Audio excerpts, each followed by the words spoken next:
Coffee Day, everybody. I'm Sabrina Salas Matanani. Welcome to TOHGE Talks. This is episode 3, A Family Affair. And once again, with me is Jeremiah Santos, Brian Hahn, and Saxon Gaia from TOHGE. Thank you guys again for being with me here at Kandit. We've talked a lot in the past couple of episodes about the struggle, about the mission of TOHGE. Today we're talking about families and how your addictions have affected, your family unit. And I guess, Jeremiah, let's start with you and what it's done to you, your family. Yeah, so basically, my addiction, it affected my family it in a really big way, impacted my family in a really big way.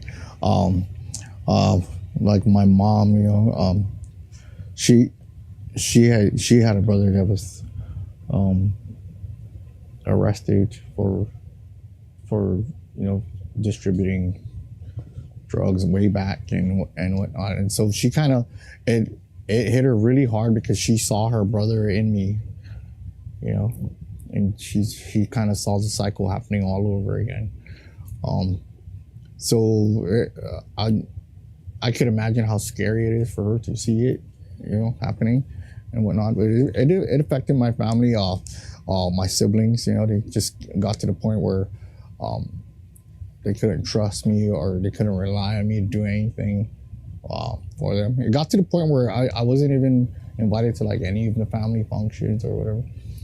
Yeah, because I wasn't gonna eat anyways. So it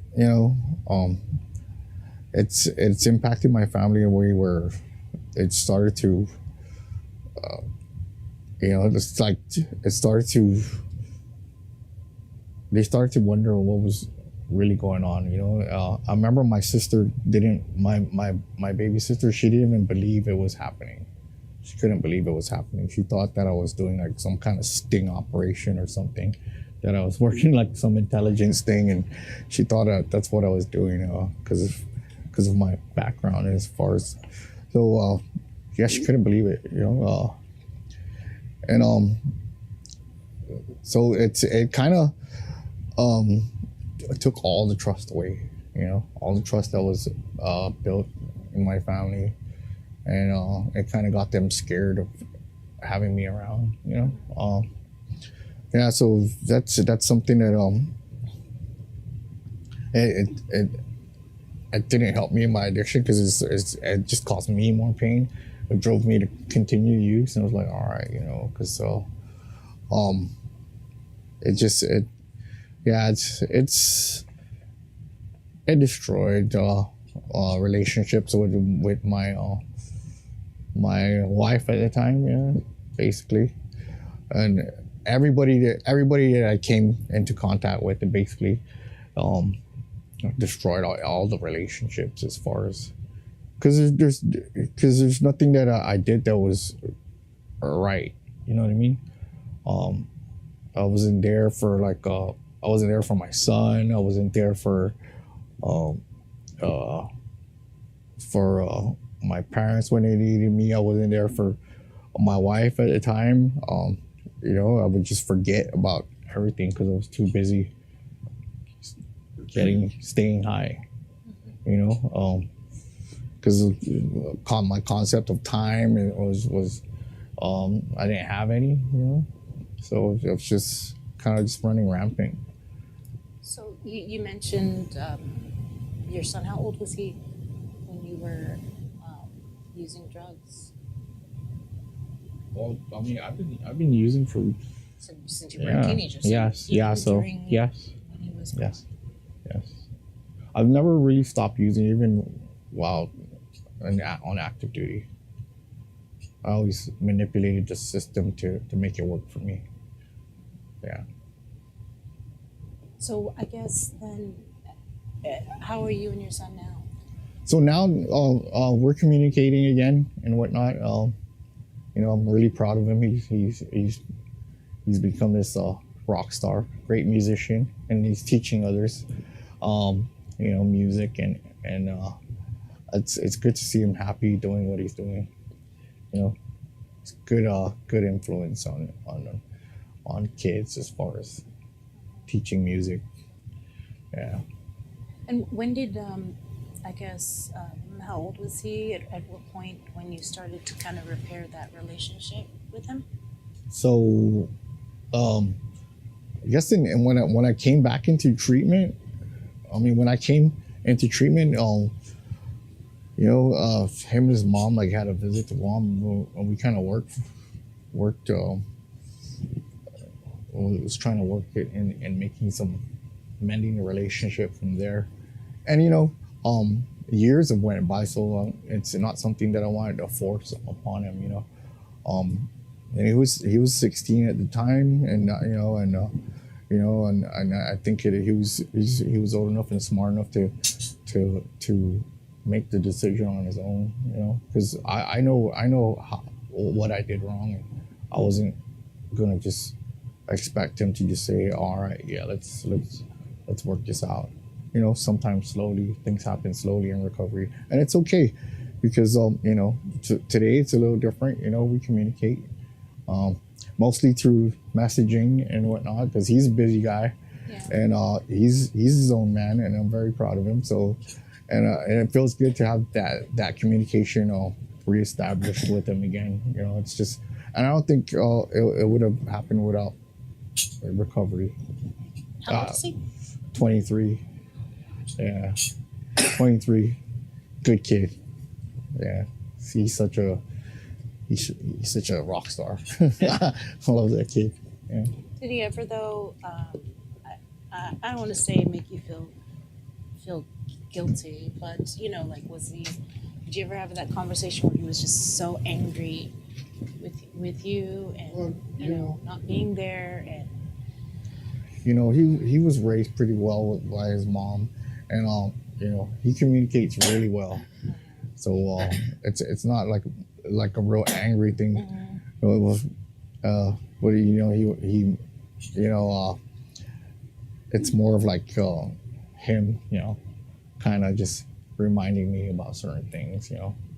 Smart kid, and I can feel it. It's like he's not saying like really mean words, but I'm feeling it right here. Yeah.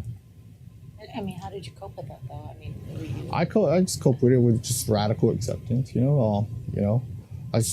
get I still communicate with his mom, and she says, hey, are you talking to your boy? Yeah, but radical acceptance is something that is key for me in my recovery, because I know not everything's gonna go my way, and that's okay. I'm just glad that I get to communicate with him. Sax. Yes. Yes, we. What about you and your? I know we talked a lot about you and Alan, and he's been there for you throughout this whole journey for you, and he's still there for you. And I asked you this in the break about if the shoes were turned, would you have been able to be that strong? Like Alan, to be there, to stick by him if he were on, a substance abuse, or if he was a user, or on drugs, or suffered alcoholism. Because it sounds like he sounds like an amazing person. And I think if that was, I would have stick by him too. I mean, no matter what. I believe that in our relationship for this long, for 30 years, we've been through a lot of fun times, good times, and sad times, and I would have carried the same weight as what he did, what he did to me. And I guess I was raised that way because in my Filipino, my grandmother and my grandfather had been together for this long, and then my mom. And yes, definitely, I would definitely do the same thing for him. If I was on the other side, yes, I would. And what about your relationships, family that have, that you may have inflicted, of pain, like you said, with Alan because of your substance abuse. Have you been able to mend those relationships that may have been broken during that Yes, time? I think my mom, because my mom passed away and then I went to recovery. I think my mom and dad would be really happy today where I'm sitting right here and telling my story and to help others. But I have extended family. When my mother passed away, my mother remarried, so I have brothers and stepbrothers and stepsisters. They support me a lot, to all my struggles. So they were always there for me. And I have a brother who is in Colorado, and he was so happy that I went to recovery, and that I'm going through it today. But also, I what affected me in my relationship is not only my family, is because also my neighbors. You know what I mean? Because I did a lot of bad things to them. I made troubles when I was drinking, and we were never friends again anymore. But then again, I apologized to them, and I told them that I'm going to my recovery right now, so please forgive me. It didn't really matter to them, but to me it is, that I feel that to say sorry to them. But now, B, it's like I got back everything. When they said that, if do you get back everything after the recovery? Yes, I do. I believe in that. It's because now my neighbors and I are really good friends. You know what I mean? I get to watch their house when they leave. They buy me gifts, so I'm able to be friends with them now. So yes. Brian, what about you? How has this impacted your family, your friendships? I guess with me, it's been really hard. I'm still working on mending those challenges that I had, or those the mending of the relationships that I probably lost or hurt or stuff like that. So, my challenges affected my first relationship when I had my son Jonah, and my oldest son, and when his mom and I separated, she went back to Saipan and I stayed here, and so I didn't get to see. I only got to see my sons whenever I'd fly there, or the summers. So, and that was the cause of my behavior patterns, or the choices I made caused that relationship to do what happened. She's a great lady. It was just me, and I didn't get to see him until later on in my life, in my recovery. I got to see him, but I didn't get when she married a good guy, a nice guy. She upgraded, you know what I mean? So no, she married a guy, and they moved here. He's a good man, he's a great stepfather to my son, and they have a son that he's great. He comes to our house now, and he participates in sports and stuff like that. So it's great. Now I can have a relationship with my son.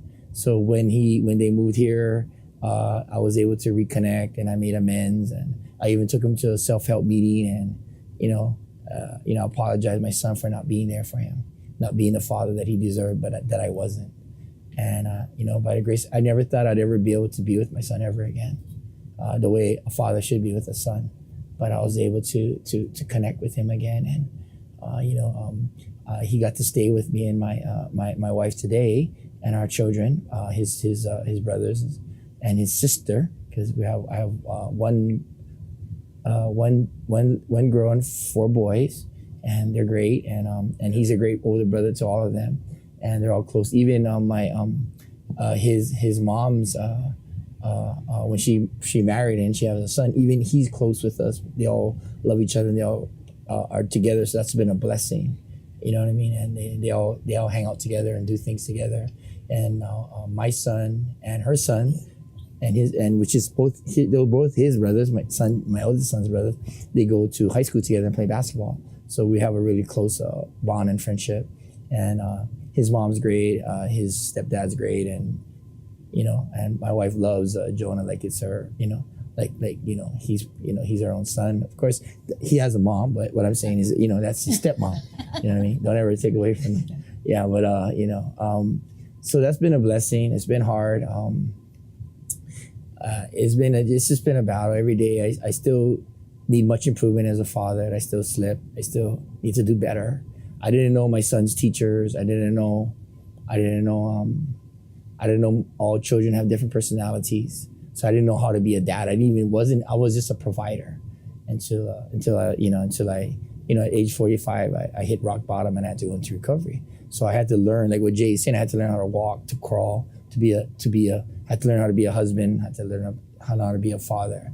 And by the grace of God, I mean, if my wife today wouldn't have stuck with me, I mean, it's just amazing what she had to go through. I can't imagine what she had, all the challenges she's had putting up with me and dealing with my challenges and, seeing my whole process of going through recovery. Because when I went in cold sober. I mean, they call it cold turkey. So I just stopped. So I had psychosis. Jay knows what. I had all these hallucinations.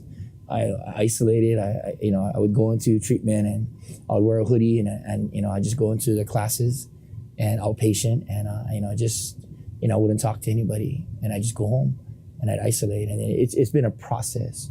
Recovery is a process, and I'm still recovering. I mean, I haven't substance wise returned to usage, but mentally I relapse all the time. Meaning like my addictive behaviors sometimes surface. Yeah. And I might get angry and not control it. I might say things I don't even mean. I might forget things.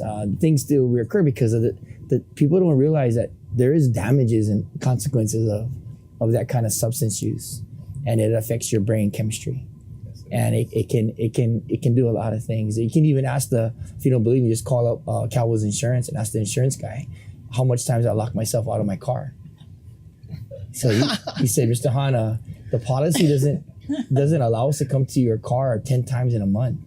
You know what I mean? Or something like that. I mean, I'm just a little bit exaggeration, but not too much.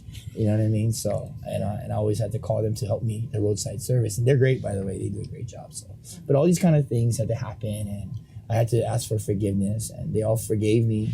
But I have a hard time forgiving myself because I knew better. I put my wife, I put her through. I can't even describe what I put her through. It's just, I don't understand. I mean, it's just a blessing that it's a miracle that she supported me throughout my recovery. Yeah, my family in Hawaii, I mean, they were there, but it was more here. I remember my mom saying, hey, you might not understand this and you might think it's mean, but unfortunately, son, because I needed help, because I had to, but I guess she did it to me because she knew I could find a way. She goes, you've always found a way to overcome these challenges. So what I'm about to tell you, don't think I don't love you, but this is the way I'm going to break it down to you. She said, you know what I mean? She says, you got yourself into it. You can get yourself out of it. I love you, but I'm not going to enable you. So it forced me, in a way it did, because it forced me to get a job. It forced me to get out because I had to. It wasn't about me anymore. It was about my kids and my wife. I have to go out, I have to work, I have to provide for the family. And we kind of had a role reversal in it for a while. She was working and I was just staying home with the kids because I couldn't function in my early recovery. You know what I mean? Jay saw me, he saw me what I went through. Even Saxon saw me not too long ago, 5 years for it. I mean, today, the way I progressed to today, it's a huge improvement from 5 years ago. And then when Jay saw me, you know what I mean? I've probably not been the easiest person to deal with. I've been, I've had a lot of challenges. Saying no. Oh no. So he comes in with his hoodie and isolates himself. And just So when did it change? And were you there when I guess you started opening up? Or? Well, I mean, I had to, I couldn't, you got to pay bills, so I had to come out, I had to work at it. That could be somebody who. Oh yeah, it's just about something about. Sorry, I'm not too good with these phones too. It's the copy center. So we have a peer academy next week, and they're copying the material that we're going to use to present. Because we provide manuals for all the participants who want to become peer support specialists. So it's a 5-day, 8-hour class for everybody, and to us taking it. So that's what that was. So yeah, I mean, The phone. Yeah. So Phone's always ringing. Sorry, I should have turned off. See what I'm saying? It's okay. You know what I mean? That's what I'm talking about. Sometimes, I just don't get it right. But so that's been the challenge, and I'm just blessed for my family. I'm blessed for God. I'm blessed for people that tolerate me and believed in me, like, and helped me through my process of recovering. My wife, my children, and they support me, and even my son. He's my biggest supporter. He messages me, he calls me every day, and I never thought I would ever get to see him. He's 23. He's finishing college, and he's doing well. Is he in the States? Yes, he's in Portland. So, and my children today, I know them. I need to spend more time with them. I need to do more because this kind of takes up a lot of time. So I got to try to learn balance, but I'm not good at managing things. So people in recovery, they say your life is unmanageable. That's a very true statement. My brain is unmanageable, but I'm working on it every day. So hopefully today I'll get something put right. yourself down, Yeah. right? Well, it's just, I just have to stay grounded and humble, and I make a lot of mistakes, and I might say things that I didn't even think through. It's kind of funny, like the Lakota, the Native American, in Sioux culture, they say that when someone says something to you, you don't just respond or react. You respond right away. You take a second, you pause, you think about what was said, and then after that, then you say something. So I got to learn to do that better. You know what I mean? To think through it more, and to make better decisions, and to be, like you said, I need to be more positive. It's just tough when like I said, people say, "Oh, you're a good guy." I said, "No, I'm not a good guy. I'm just a bad guy doing good things today. That's all." But I'm doing the best I can to try and get it right. I'm just transparent.